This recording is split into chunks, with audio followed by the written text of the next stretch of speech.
Hi friends, இன்னைக்கு நம்ம Indian famous chicken tikka masala எப்படி இந்த வீடியோல பார்க்க போறோம். சிக்கனை சுட்டு கிரேவியா ரெடி பண்ண போறோம். அட்டகாசமான டேஸ்ட்ல எல்லாருக்கும் ரொம்ப பிடிக்கும். இப்போ நம்ம சிக்கன் டிக்கா மசாலா எப்படி என்ன பார்க்கலாம்.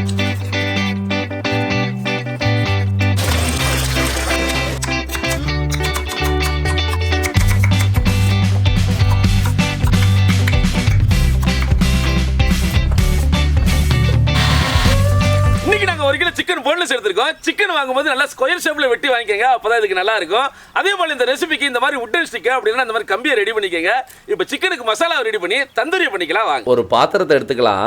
போன்லெஸ் சிக்கன் 1 கிலோ, அப்புறம் தயிர் 200 ml, இஞ்சி பூண்டு பேஸ்ட் 2 டேபிள் ஸ்பூன், மஞ்சத்தூள் 1/2 டேபிள் ஸ்பூன், அடுத்து மிளகாய் தூள் 2 டேபிள் ஸ்பூன், அப்புறம் பட்டை கிராம்பு ஏலக்காய் பொடி 1/2 டேபிள் ஸ்பூன், அதோட கரம் மசாலா 1 டேபிள் ஸ்பூன், கடைசியா ஒரு எலுமிச்சம்பழச்சாறு எல்லாத்தையும் மிக்ஸ் பண்ணி வெட்டி வச்ச 2 குடமிளகா, அப்புறம் 2 நார்மலா கிள்ளி வச்ச வெங்காயம், தேவையான உப்பு போட்டு நல்லா பெரட்டி ஊற வச்சுக்கலாம். குடமிளகா வெங்காயம் இதுகளை சிக்கனோட சின்னதா வெட்டி வச்சுக்கோங்க. அப்பதான் தந்தூரி பண்ணும்போது சிக்கன் டிஸ்டர்ப் ஆகாம வேகும். அதே போல குறைஞ்சது 2 மணி நேரமாவது இந்த மசாலா அப்படியே ஊறட்டும். முன்ன சொன்ன மாதிரி சிக்கனை குத்துறதுக்கு ஸ்டிக் இது கிடைக்கலனா இந்த குடமிளகா வெங்காயத்தை ஸ்கிப் பண்ணிட்டு மசாலா சிக்கனை அப்படியே தனித்தனியா சும்மாவே தோசைக்கல்ல சுட்டு தந்தூரி பண்ணிக்கலாம். இப்போ சிக்கனை தந்தூரி பண்ண போறோம். அது எப்படின்னு பாருங்க. ஊற வச்ச சிக்கனை குச்சில ஒரு பீஸை சொருவி, அப்புறம் குடமிளகாய் வெங்காயம் பீஸை வச்சு அடுத்து சிக்கனை சொருவி இந்த மாதிரி வரிசையாக ரெடி பண்ணிக்கோங்க. அவ்வளோதான். இந்த மாதிரி எல்லா சிக்கனையும் ரெடி பண்ணிக்கோங்க. இப்போ தோசைக்கல்லை வச்சு அலையாத்தி மரச்சக்கலாட்ட சுத்தமான கடலெண்ணெய் 3 டேபிள் ஸ்பூன். இப்போ சிக்கன் ஸ்டிக்கை வச்சு தந்தூரி பண்ணிக்கலாம். நல்லா சுட்டு வரணும். ஆக்சுவலாக தந்தூரி அடுப்புல தான் சிக்கனை சுடணும். வீட்டில் அந்த மாதிரி செட் பண்ண முடியாதனால இந்த மாதிரி தோசைக்கல்ல பண்ணுறோம். சிக்கனை அப்பப்போ திருப்பி சுட்டு வேக வச்சுக்கோங்க. கிட்டத்தட்ட சிக்கன் வேகுறதுக்கு 20 நிமிஷம் ஆகும். பொறுமையாக செய்யும். இந்த மாதிரி சுட்டு வரணும். சிக்கனும் பொரிஞ்சிருச்சு. இப்போ எடுத்துடலாம். மசாலா செய்ய ஒரு பாத்திரத்தை எடுத்துக்கலாம். அலையாத்தி கடலெண்ணெய் 50 ml, எண்ணெய் சூடானதும் 1 டேபிள் ஸ்பூன் சீரகம், அப்புறம் பொடிசா வெட்டி வச்ச 300 கிராம் வெங்காயம் நல்லா பொன்னிறமாகட்டும்.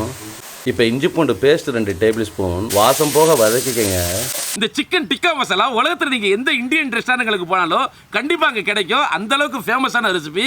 நல்ல டேஸ்ட் சுவை அருமையாக இருக்கும். இதை சப்பாத்தி பரோட்டா இந்த ஐட்டங்களோட சாப்பிடலாம். கண்டிப்பாக இந்த சண்டே ட்ரை பண்ணி பாருங்க. இப்போ மிளகாய் தூள் 2 டேபிள் ஸ்பூன், மல்லித்தூள் 2 table spoon, garam masala 1 table spoon நல்லா கிளறி 300 கிராம் அரைச்ச தக்காளி வாசம் போக நல்லா வதக்கிக்கங்க. இப்போ கிரேவிக்கு தேவையான தண்ணி ஊற்றி கொதிக்க விட்டு சுட்ட சிக்கனை போட்டு கசூரி மேத்தி ஃப்ரெஷ் கிரீமை போட்டு சும்மா சுட சுட சப்பாத்திக்கு தொட்டு சாப்பிட்டோம்னா அடடா சுவையான சிக்கன் டிக்கா மசாலா ரெடி. இப்ப 4 கிளாஸ் தண்ணி ஊத்திக்கலாம். மசாலாவுக்கு தேவையான உப்பு ஒரு 5 நிமிஷம் சிம்லயே வேகட்டும். அடுத்து சுட்ட சிக்கனை சேர்த்துக்கலாம். 2 நிமிஷம் மிக்ஸ் ஆகட்டும். இப்போ 1/2 டேபிள் ஸ்பூன் கசூரி மேத்தி, அடுத்து 50 ml ஃப்ரெஷ் கிரீம் ஒரு கிளறி இறக்கிடலாம். அவ்வளோதான். சுவையான chicken tikka masala ready.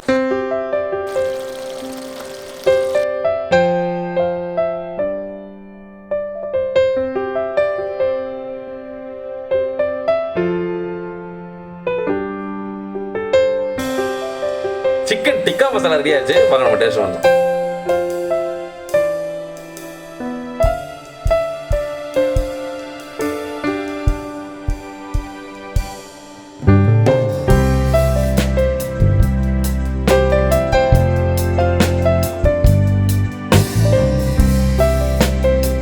Chicken tikka masala இது வரைக்கும் நீங்கள் ட்ரை பண்ண கண்டிப்பாக அதை ஒரு தடவை ட்ரை பண்ணி பாருங்க. அவ்வளோ அருமையான டேஸ்ட்டில் இருக்குது. மறக்காம அதை ட்ரை பண்ணி பாருங்க. இந்த வீடியோ பிடிச்சதா லைக் பண்ணுங்க, ஃப்ரெண்டு கூட ஷேர் பண்ணுங்க, மறக்காம ஃபாலோ பண்ணுங்க.